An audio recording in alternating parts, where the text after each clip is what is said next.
We have freedom of speech but you got to watch what you say. यानी हम सभी के पास बोलने की आजादी है, लेकिन हमें यह देखना चाहिए कि हम बोल क्या रहे हैं। यह कहना था अमेरिका के मशहूर अभिनेता ट्रेसी मॉर्गन का। अब जरा इन्हीं शब्दों को भारत के नजरिए से देखने की कोशिश कीजिए। हमारे देश में भी फ्रीडम ऑफ स्पीच है, लेकिन ज्यादातर मौकों पर बोलने की आजादी का गलत इस्तेमाल किया जाता है। कश्मीर हमारे देश का एक ऐसा हिस्सा है जहां फ्रीडम ऑफ स्पीच तो है, लेकिन वहां मौजूद कुछ मौकापरस्त लोग इसका इस्तेमाल फ्रीडम ऑफ ट्रीजन यानी देशद्रोह की आजादी के लिए करते हैं। कश्मीर के पुलवामा से एक ऐसी ही खबर आज हमारे पास आई है जो एक गंभीर विश्लेषण की मांग करती है। कल आप में से ज्यादातर लोगों ने आईपीएल का फाइनल टेलीविजन पर जरूर देखा होगा।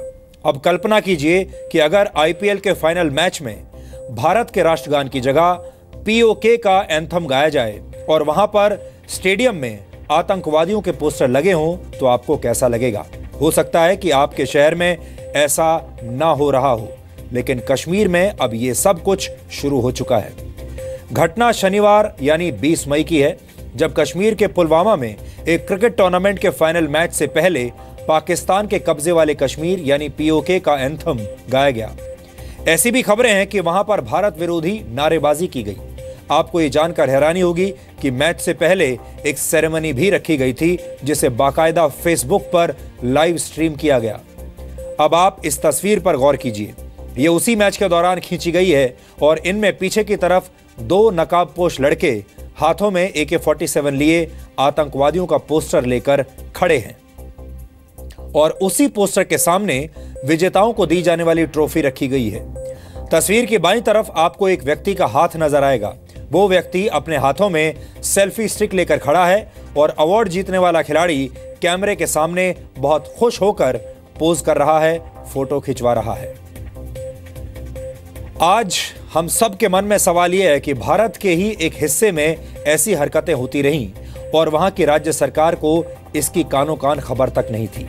हम ये सवाल इसलिए पूछ रहे हैं क्योंकि जिस स्टेडियम में कई घंटों तक आतंकवादियों के ये पोस्टर्स लहराए गए, भारत के हितों की हत्या को लाइव स्ट्रीम किया गया, वो एक सरकारी स्टेडियम है। जी हाँ, ये जो तस्वीर आप देख रहे हैं, ये स्टेडियम एक सरकारी स्टेडियम है और सरकारी स्टेडियम होने के नाते वहां पर होने वाले हर कार्यक्रम की मंजूरी पहले से लेना जरूरी होता है। और अगर स्टेडियम में मैच की मंजूरी ली गई थी तो फिर वहां पर भारत विरोधी हरकतें कैसे होने लगी और किसी ने इन्हें रोका क्यों नहीं? जब यह मामला सामने आया तो पुलिस ने टूर्नामेंट के आयोजकों और अन्य लोगों के खिलाफ IT एक्ट के तहत FIR दर्ज कर ली। आपको याद होगा, पिछले महीने कश्मीर घाटी के गांदेरबल में एक ऐसी ही घटना सामने आई थी और उस वक्त भी एक क्रिकेट मैच से पहले पाकिस्तान का राष्ट्रगान गाया गया था। जब जी न्यूज ने वो खबर आप सब तक पहुंचाई, तब जाकर प्रशासन की नींद टूटी। हालांकि उस मामले में भी कार्रवाई के दावे जरूर किए गए थे, लेकिन दोषियों पर अब तक क्या कार्रवाई हुई, ये अभी तक रिसर्च का विषय है। सबसे बड़ा विरोधाभास यह है कि जब देश के दूसरे हिस्सों में ऐसी हरकतें होती हैं तो सख्त कदम उठाए जाते हैं, पुलिस एक्शन में आ जाती है, प्रशासन सख्त कार्रवाई करता है। लेकिन कश्मीर का नाम आते ही हमारे देश के सिस्टम के हाथ पैर फूलने लगते हैं, सरकार के हाथ पैर फूल जाते हैं, पुलिस के हाथ पैर फूल जाते हैं, प्रशासन निष्क्रिय हो जाता है। अगर देश के दूसरे राज्यों में भारत की अस्मिता को ठेस पहुंचाने वालों के खिलाफ सख्त कार्रवाई हो सकती है तो फिर कश्मीर में क्यों नहीं? केंद्र में बीजेपी के नेतृत्व वाली एनडीए की सरकार है, जम्मू कश्मीर में भी बीजेपी और PDP के गठबंधन की सरकार है, लेकिन इसके बावजूद कश्मीर घाटी के गद्दारों पर कार्रवाई नहीं हो रही। अगर हम ऐसे ही कमजोर बने रहे तो फिर वो दिन दूर नहीं जब कश्मीर घाटी में मौजूद देश के गद्दारों को यह भरोसा हो जाएगा कि उनके पास कुछ भी करने का लाइसेंस है और कोई उनका कुछ नहीं बिगाड़ सकता।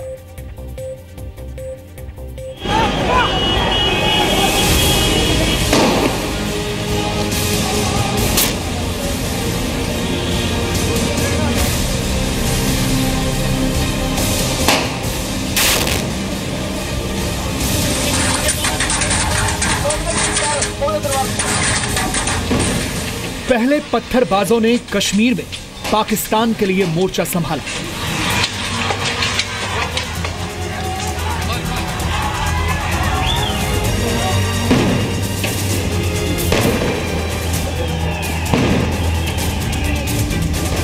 लेकिन अब कश्मीर में आ गया है बैट बॉल गैंग।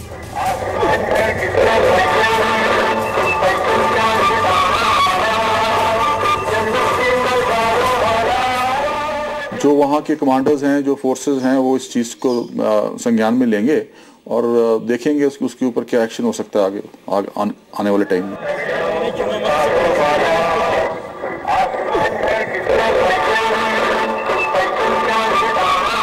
धरती हिंदुस्तान की, लेकिन एंथम पाकिस्तानी कब्जे वाले कश्मीर का।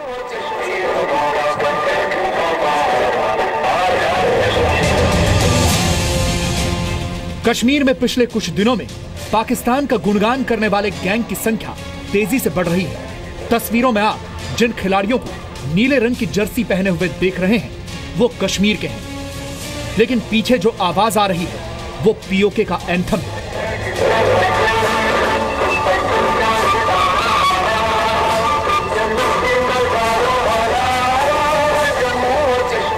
जम्मू कश्मीर के पुलवामा में क्रिकेट टूर्नामेंट के दौरान ये देशद्रोही घटना हुई। टूर्नामेंट के फाइनल मुकाबले के दौरान मैदान पर दोनों टीमें मौजूद थीं।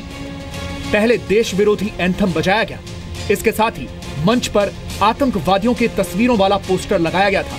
पोस्टर को जिस लड़के ने पकड़ा हुआ है उसने अपने चेहरे पर एक रुमाल बांध रखा है। जब देखो इनका दिल करता है कभी झंडे लहरा देते हैं, जब दिल करता है इनका जो पाकिस्तान जिंदाबाद के नारे लगा देते हैं, कुछ भी कर देते हैं। ये तो इनका वो है ना कि जो भी दिल में आएगा वो करेंगे। इसका मतलब गवर्नमेंट कोई एक्शन नहीं ले रही है इनके खिलाफ। बताया ये भी गया कि एंथम की लाइव स्ट्रीमिंग फेसबुक पर की गई। ये तस्वीर और वीडियो सोशल मीडिया पर वायरल हो गया और अब पूरे देश की जनता गुस्से में है। सख्त से सख्त एक्शन भारत सरकार को लेना चाहिए इसके ऊपर, और जो स्पोर्ट्स काउंसिल है उनको बैन ही करना चाहिए बिल्कुल, जो ऐसी एक्टिविटीज को होने देते हैं और करने देते हैं। एक्शन तो आज तक इस बात पे हुआ है, लोग सिर्फ शोर मचा कर रह जाते हैं, एक्शन कभी नहीं हुआ, ना होना है। जिम्मेदार इसके लिए सरकारें भी रही है, जो पिछली सरकारें रही है, उन्होंने कुछ एक्शन नहीं लिया, इसलिए उनकी हिम्मत बढ़ती जा रही है। अगर वो एक्शन लेते हैं उन पे कुछ तो ऐसा होता ही ना। दावा है कि ये क्रिकेट मैच शनिवार 20 मई को कश्मीर घाटी के पुलवामा में स्पोर्ट्स स्टेडियम में खेला गया। फाइनल में शाइनिंग स्टार पंपोर और पुलवामा टाइगर्स की टीम आमने सामने थी। खुलेआम ऐसा करने का मतलब क्या है? क्या कश्मीर में कुछ लोगों को भरोसा हो गया है कि वो कोई भी देश विरोधी हरकत करके कार्रवाई से बच सकते हैं? पहले भी ऐसे इंसिडेंट हो चुके हैं, जबकि एक क्रिकेट मैच के दौरान श्रीनगर के पास एक क्रिकेट मैच में वहां पर पीओके पाकिस्तान की जर्सी डाली थी प्लेयर्स ने और पाकिस्तान का नेशनल एंथम गाया था। तो बार बार अगर ऐसी घटना हो रही है, इसका मतलब है कि उनको पुलिस का डर नहीं है, क्योंकि उनके खिलाफ सख्त कार्रवाई नहीं होती है। फिलहाल वीडियो सामने आने के बाद आयोजकों के खिलाफ केस दर्ज कर लिया गया है। वीडियो का ऐसे वायरल होना ये गलत कई दफ़ा इंफॉर्मेशन और माहौल को ख़राब करते हैं, और ये ऐसी चीज़ें लॉ एंड ऑर्डर सिचुएशन के लिए ठीक नहीं है, और अगर कोई ऐसी चीज़ आती है सामने तो ये माहौल उससे ख़राब होता है। पुलवामा स्टेडियम के पास ही पुलवामा डिग्री कॉलेज है, जहां कुछ दिनों पहले आतंकी संगठन हिजबुल के कमांडर बुरहान वानी का पोस्टर लहराया गया था। घाटी में ऐसी देशद्रोही हरकतें पहली बार नहीं हुई हैं। घाटी का इतिहास रहा है कि वहां पर पाकिस्तान का एजेंडा चलाया जाता है और सरकार और सिस्टम तमाशा देखते रहते हैं।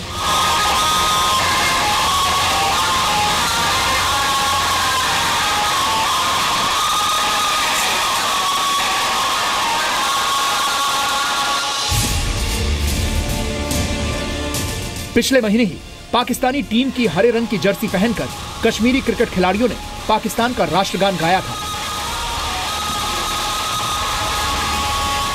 वीडियो सामने आने के बाद जम्मू कश्मीर पुलिस ने 12 युवकों को गांदेरबल जिले से हिरासत में लेकर पूछताछ की थी। सवाल सिर्फ कार्रवाई का नहीं बल्कि राष्ट्र विरोधी सोच का भी है। जम्मू कश्मीर भारत का अभिन्न हिस्सा है, लेकिन भारत में रहकर पाकिस्तान का गुणगान करने वाले ऐसे लोगों की वजह से ही सीमा पार बैठे आतंकियों का मनोबल बढ़ता है। ये जो पुलवामा में क्रिकेट मैच में इंसिडेंट हुआ, ये कोई बड़ी बात नहीं है। हमको इसको ओवर प्ले करने की जरूरत नहीं है। मेजॉरिटी जो घाटी वाले लोग हैं वो शांति से रहना चाहते हैं, वो आजादी वगैरह की किसी की डिमांड नहीं है, भारत के साथ रहना चाहते हैं। इससे पहले 2016 में श्रीनगर के एनआईटी में भी विवाद हुआ था।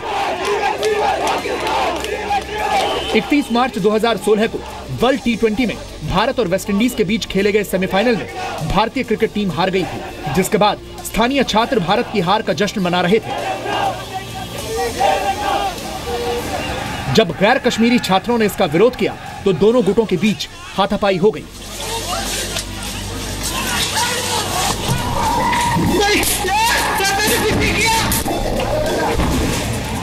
NIT कैंपस में स्थानीय कश्मीरी छात्र हाथ में हरा झंडा लेकर भारत विरोधी नारेबाजी कर रहे थे।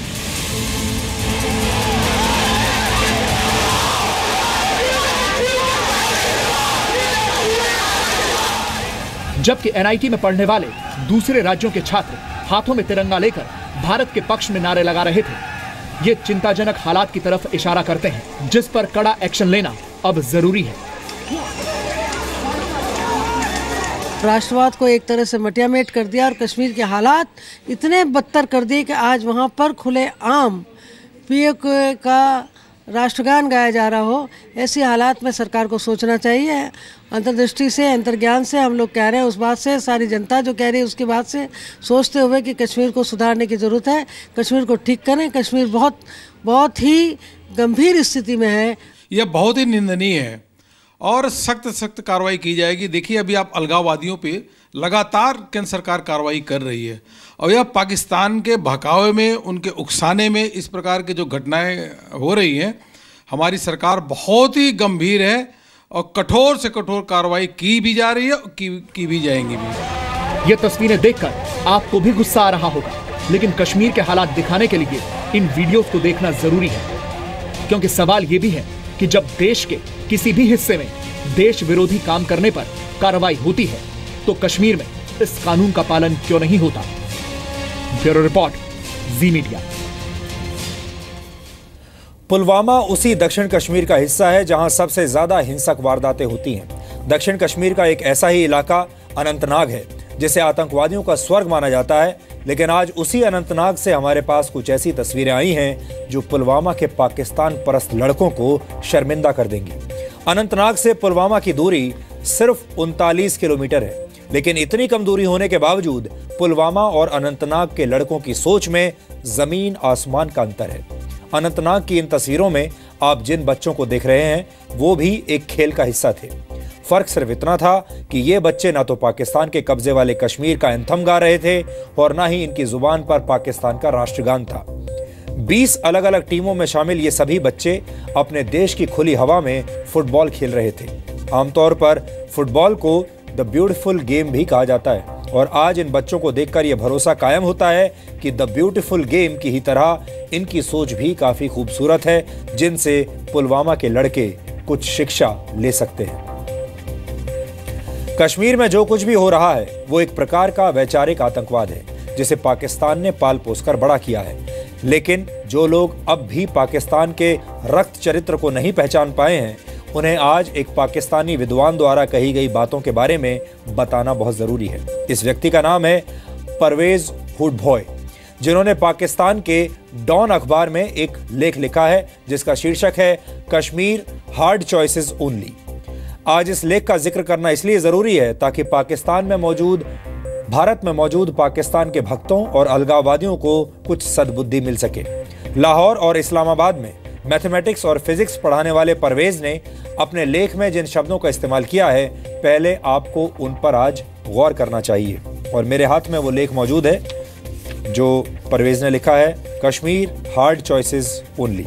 अब इसकी कुछ लाइन आपको पढ़कर सुनाना चाहता हूँ, जिसमें लिखा है, पाकिस्तान's bleed India with 1,000 cuts policy is in a shambles today, and jihad is an ugly word.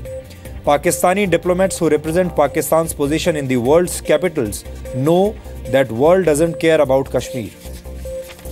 फिर आगे वो लिखते हैं, thoughtful Pakistanis must realize that their country's Kashmir first policy has brought nothing but misery all around. Using proxies has proven disastrous. A partial realization has led to detaining of LET and JEM leaders, but Pakistan's army must crack down upon all Kashmir-oriented militant groups that still have a presence on Pakistani soil. Such groups are a menace to Pakistan society and armed forces. ऐसा उन्होंने लिखा है। कुल मिलाकर बात यही है कि कश्मीर के मौजूदा हालात के लिए सिर्फ और सिर्फ पाकिस्तान जिम्मेदार है। और अगर इस लेख में कही गई बातों को जानने और समझने के बाद भी हमारे देश के बुद्धिजीवियों, डिजाइनर, नेताओं और पत्रकारों को सच का एहसास नहीं होता तो फिर उनका कुछ नहीं हो सकता।